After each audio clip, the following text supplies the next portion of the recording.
Exams आ रहे हैं, चाहे कॉम्पिटिटिव हो, चाहे बोर्ड के हों, चाहे आपके बीए के हों, बैचलर्स के हों, किसी के भी आ रहे हैं ना, और रिवीजन करना ही पड़ेगा। और अगर ये रिवीजन इफेक्टिव ना हो तो जितनी पढ़ाई, जितनी मेहनत आपने पूरे साल में की है, निरंतर अभ्यास करते रहे हो, लगे रहे हो, वो सब डिसबैलेंस हो जाएगा और आपको घबराहट हो जाएगी। तो आज हम इस बारे में चर्चा कर रहे हैं कि आप इफेक्टिव रिवीजन कैसे कर सकते हैं। ये रिक्वेस्ट किसी की आई है, उसके लिए बहुत बहुत धन्यवाद। और अगर आपको भी किसी टॉपिक के बारे में जानना है तो प्लीज़ कमेंट बॉक्स में लिखिएगा, क्योंकि आज मैं डॉक्टर गरिमा गुप्ता, एक मेंटल हेल्थ कोच, साइकोलॉजिस्ट और साइकोथेरेपिस्ट, आपके इसी प्रश्न का उत्तर देने जा रही हूँ कि इफेक्टिव रिवीजन कैसे करते हैं। तो यहीं रहिएगा, हम इसी बारे में चर्चा कर रहे हैं। तो जब हमें घबराहट होती है हमारे एग्जाम से पहले या एग्जाम्स के टाइम पे, जब जैसे 5-10 मिनट हम रिवीजन का निकालते हैं और उस टाइम हमें लगता है अरे ये आंसर तो ऐसे कर सकते थे, तो उस चीज़ से निपटने के लिए, छुटकारा पाने के लिए, उसको इफेक्टिवली प्लान करने के लिए ये टेक्निक अपनाइएगा। पहला टेक्निक है to organise your notes. To organise your notes, organise your table, organise your planner. अगर आप अपने नोट्स को लिख के, जब आप साल भर पढ़ रहे हो, आप मेहनत कर ही रहे हो, आप पढ़ ही रहे हो, तो उसी टाइम नोट्स बनाना होता है। किताब के साइड में या तो पेंसिल से लिख लेना कि इसका मेन हेडिंग ये है, या फिर अपनी कॉपी में अलग से नोट्स बना लेना। जब आप ये नोट्स बना रहे हो तो जिस टेबल पे आप बैठे हो ना, उस पर 10 सब्जेक्ट मत रखो। माना आपको सारे पढ़ने हैं, पर अभी तो आप एक ही पढ़ोगे ना, तो उस टेबल को ऑर्गेनाइज करके उस टेबल पे से सारी किताबें हटा के जो पढ़ना है सिर्फ उतना रखो। उससे क्या होगा, आपका फोकस बना रहेगा, आपका ध्यान केंद्रित होगा और आप एक ही चीज़ को उसी टाइम पे स्ट्रेस रिड्यूस करके हैंडल कर पाओगे। सो ऑर्गेनाइजेशन ऑफ नोट्स और अपना table is very important when you start revision. एक और चीज़ आप कर सकते हो, नंबर 2, कि आप उसका चंकिंग कर सकते हो। चंकिंग ऐसे होता है, जैसे देखो मुंह में पानी आएगा, पिज्जा के छोटे छोटे स्लाइस करके खाना। ऐसे ही अपने सिलेबस को, इतने बड़े सिलेबस को छोटे छोटे टुकड़ों में, छोटे छोटे चैप्टर्स में, चैप्टर्स के भी सब टॉपिक्स में डिवाइड करना। सपोज एक चैप्टर आपका है तो उसको एक आइडेंटिफाई करना कि मैं इतना टाइम फ्रेम दे सकता हूँ, उसको उतना टाइम फ्रेम देकर उसको उतने ही टाइम में +- 1 to 2 डेज लेकर उसको कंप्लीट करना। चंकिंग करने से फायदा क्या होता है कि बहुत बड़ा समुंदर भी आपको छोटे छोटे छोटे छोटे द्वीपों में बटा हुआ दिखता है। आपको ऐसा लगता है हम यहाँ तो पहुंच सकते हैं, फिर नेक्स्ट कदम हमारा वहां तक का है। जो वो सफर है वो छोटे छोटे माइलस्टोन्स में ब्रेक हो जाता है।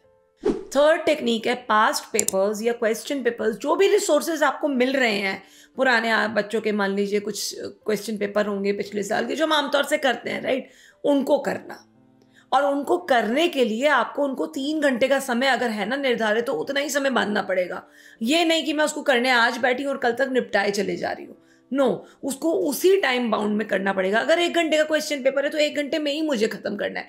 जो छूट रहा है वो छूट रहा है, एटलीस्ट मुझे पता तो होगा मुझे ये आता है या ये नहीं आता है। अगर नहीं आता है तो मैं उसको रिवाइज दोबारा करूंगी। जो आता है उसका रिविजन तो ठीक है, जो नहीं आता है वो भी मानना और जानना बहुत जरूरी है। तो पास्ट पेपर्स आपको ये बताते हैं कि आपका लूप होल या लैग कहाँ है। Number 4, create flash cards. Flash cards या पोस्टिट नोट्स क्रिएट करने से क्या होता है, आपको पता चल जाता है कि इस टॉपिक को इस बुक में यहाँ लिखा गया है, या फिर ये इसका मेन हाइलाइटर है। कोई थ्योरम है, थ्योरम लिख ली उसकी, बस उसके पीछे का जो एक्सप्लेनेशन है शायद वो आप खुद भी कर पाओगे। इंटेलिजेंट हो, बुद्धू थोड़े ना हो, कर लोगे। बट आपको ये पता होना चाहिए क्या इसका जिस्ट क्या है, मॉरल ऑफ द स्टोरी क्या है। अगर वो नहीं पता होगा तो आप बीट अराउंड द बुश करोगे, आप इधर उधर की बातें करोगे, मेन मुद्दे पे नहीं आओगे। तो पहले मेन मुद्दा रिकॉग्नाइज कर लो। पर क्वेश्चन में ही आंसर है और आंसर में ही क्वेश्चन है, उसी को ढूंढते ढूंढते आपको अपने फ्लैश कार्ड्स प्रिपेयर करने हैं। छोटे छोटे फ्लैश कार्ड्स प्रिपेयर करने से एक तो आप क्रिस्प रहोगे, टू द पॉइंट आंसर करोगे, और एक कॉन्सेप्ट को रिविजिट करने में, बार बार उसको देखने में आपको सुविधा होगी, आसानी होगी। 5वां तरीका है टीच द मटेरियल। अगर कोई चीज़ आपको हिस्ट्री में है सपोज, और आपको लग रहा है बहुत ज़्यादा डिफिकल्ट है याद करने में, समझने में, तो किसी दोस्त को पकड़ो, शीशे को पकड़ो, किताब को पकड़ो, किसी को भी पकड़ो और उसको सुनाओ। मुझे याद है जब मैं पढ़ाई कर रही थी अपनी PhD की या मास्टर्स भी कर रही थी, तो मेरे लिए डिफिकल्ट थोड़ा सा होता था लर्न करना सब कुछ। तो मेरा डॉग है ब्रूनो, मैं ब्रूनो को बैठा लेती थी रूम में और ब्रूनो को सारा कुछ सुनाती थी। तो as a result today he is called doctor Bruno Gupta, right. तो इसी तरीके से आप भी मजे मजे में पढ़ लोगे। ये टेक्निक अपनाओ, टीच द मटेरियल, और इससे आपकी जो रिकॉलिंग है ना वो भी ज़्यादा जल्दी होगी। क्योंकि जब आप किसी को समझाते हो ना कोई बात, तो आपको याद आ जाता है कि अब मुझे और अच्छी तरह समझाना है और ये भी समझाना है, तो उससे आपका जो मेमोरी है ना वो और ज़्यादा स्ट्रांग हो जाता है। और अब जो आता है सबसे मज़ेदार तरीका होता है छठा तरीका, यूज़ निमोनिक्स। याद है पहले प्लैनेट्स को याद करने के लिए हमें क्या कहा जाता था? हमें कभी ये नहीं समझाया गया मरकरी, वीनस, अर्थ, मार्स। हमें ये समझाया गया my very educated mother just showed us 9 planets. इस तरीके से हम उनको याद कर पाते थे। तो कोई राइम बनाओ, कोई स्टोरी बनाओ, कुछ भी निमोनिक्स यूज़ करो, उसको लर्न करने में आपको ईजी हो जाता है। हम हमेशा ये करते थे, पैरेलल है, प्रोपोर्शन है, कि इसने ऐसे किया, उसने ऐसे किया, साइन थीटा कॉस, कुछ भी बना लो उसको, पर यूज निमोनिक्स। मैंने अभी भी आपको एक बहुत अच्छा उदाहरण दिया। और पीरियोडिक टेबल लर्न करने के लिए भी निमोनिक्स बनते थे। हर चीज़ के लिए, या फिर किसी पर्सन से उसे रिलेट कर दो कि इस पर्सन का नाम आज से फलाना ढिमकाना है। अब जब आप ऐसे रिलेट करोगे ना चीज़ों को, निमोनिक्स यूज़ करोगे, तो आपकी जो मेमोरी है वो स्ट्रांग हो जाएगी। एकदम से आपके पास क्वेश्चन आया, आपको इस इंसान का चेहरा याद आया, या वो पोयम याद आई, या वो सीनरी याद आई, और आपको सारा कुछ याद आ जाएगा। एक और तरीका है जिससे कहते हैं हम रिव्यू रेगुलरली। एंड में रिवीजन करना इज ओके, बट 7वां तरीका ये बताता है कि इसका रेगुलर रिवीजन होना चाहिए। चैप्टर 1 अगर मुझे अगस्त में पढ़ा दिया गया है और मेरा एग्जाम मार्च में है, तो मैं मार्च तक उसको कम से कम महीने में एक बार या 15-20 दिन में एक बार रिवाइज कर लूँ। मुझे ना रिवाइज करते करते उस चैप्टर पे कम टाइम लगेगा। हो सकता है पहले रिवीजन में आधा घंटा लग जाए, हो सकता है नेक्स्ट रिवीजन में 20 मिनट्स लगे। स्लोली स्लोली स्लोली वो मेरी बैक ऑफ द मेमोरी बैठ जाएगा और मुझे ईजी हो जाएगा। तो पीरियोडिक रिव्यू से, पीरियोडिक रिवीजन से आपको बहुत ज़्यादा मदद पड़ेगी। 8वां तरीका कहता है दोस्तों, वेराइटी। वेराइटी जो है, तरह तरह के मसाले जो हैं वो आपको हेल्प करेंगे। थोड़ा सा म्यूजिक वे में मिक्स करो, थोड़ा सा निमोनिक्स वे में मिक्स करो, थोड़ा सा रटने के वे में मिक्स करो, थोड़ा सा समझने के वे में मिक्स करो, पर सब चीज़ों को मिक्स करके आपको समझ में आएगा कि हर सब्जेक्ट को पढ़ने का तरीका, या फिर आपका हर सब्जेक्ट को परसीव करने का तरीका अलग है। आपको हर सब्जेक्ट को पढ़ने के लिए एक नया तरीका इजाद करना पड़ेगा। इनफैक्ट मैं तो कहती हूँ हर टॉपिक को समझने के लिए एक नया तरीका इजाद करना पड़ेगा, क्योंकि ये one size doesn't fit all. मैंने किसी तरीके से उस सब्जेक्ट को पढ़ा है तो ज़रूरी नहीं आप भी उस तरीके से पढ़ो। तो अपने साथियों से, मित्रों से ये सलाह लेनी बंद करो और अपना तरीका खुद निकालो। जब अपना तरीका खुद निकालोगे बच्चों, तो आपको समझ में आएगा कि इसको हम ऐसे नहीं, ऐसे ज़्यादा इफेक्टिवली पढ़ सकते हैं और समझ सकते हैं। नंबर 9 कहता है मैनेज टाइम। मैनेज टाइम का मतलब एक बैलेंसिंग ऑफ टाइम भी होता है। यही नहीं कि आप पढ़े जा रहे हो, रिवाइज किए जा रहे हो, यही सब इंपॉर्टेंट नहीं है। इसमें यह भी है कि आप अपनी पर्सनल लाइफ और प्रोफेशनल लाइफ या फिर स्टडी लाइफ को कैसे बैलेंस करते हो।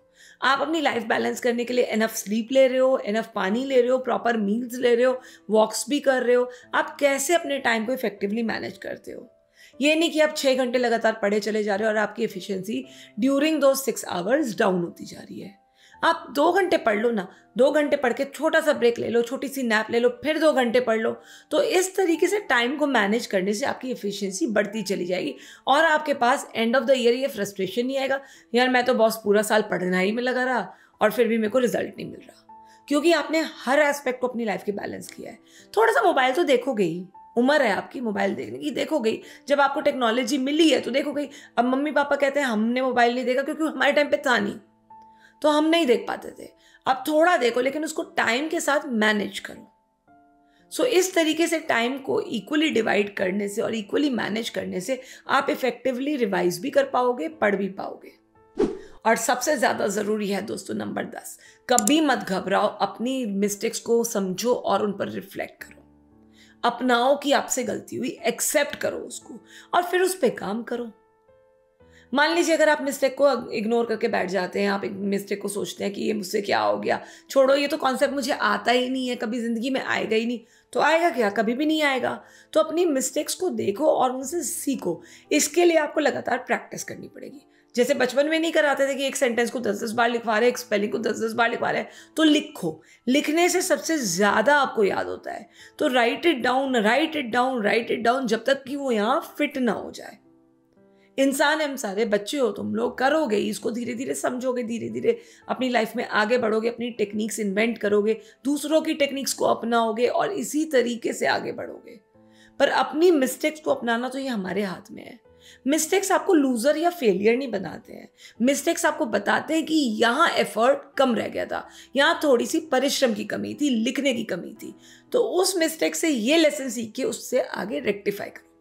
तो इन 10 तरीकों से आप लोग अपने पढ़ाई को, जो आपने पूरी साल मेहनत की है, उसको इफेक्टिवली रिवाइज कर सकते हो और एग्ज़ाम में बैठ के उसको दिमाग लगा के बिल्कुल जैसा आपको चाहिए वैसे उत्तर दे सकते हो, क्योंकि रिवीजन करना भी एक कला है। अब एग्ज़ाम टाइम पे जब आप 5-10 मिनट निकालते हो रिवीजन के लिए, तो उसको डेडिकेटेडली निकाल के उसको अच्छी तरह पढ़ के रिवाइज करो। जिसके लिए कॉन्फिडेंट हो उस पर कॉन्फिडेंट ही रहो, उसके लिए कन्फ्यूजन क्रिएट मत करो। So revise effectively and all the best for your all the exams. And इसी तरीके से आप सीखोगे और आगे भी सिखाओगे। तो अगर आपको ये वीडियो अच्छा लगा तो please do like, subscribe and share, and ये बेल नोटिफिकेशन पे प्लीज़ घंटी बजाइएगा, सो दैट हम फिर मिलेंगे, जल्दी मिलेंगे। तब तक के लिए साइनिंग ऑफ, डॉक्टर गरिमा गुप्ता, सायोनारा।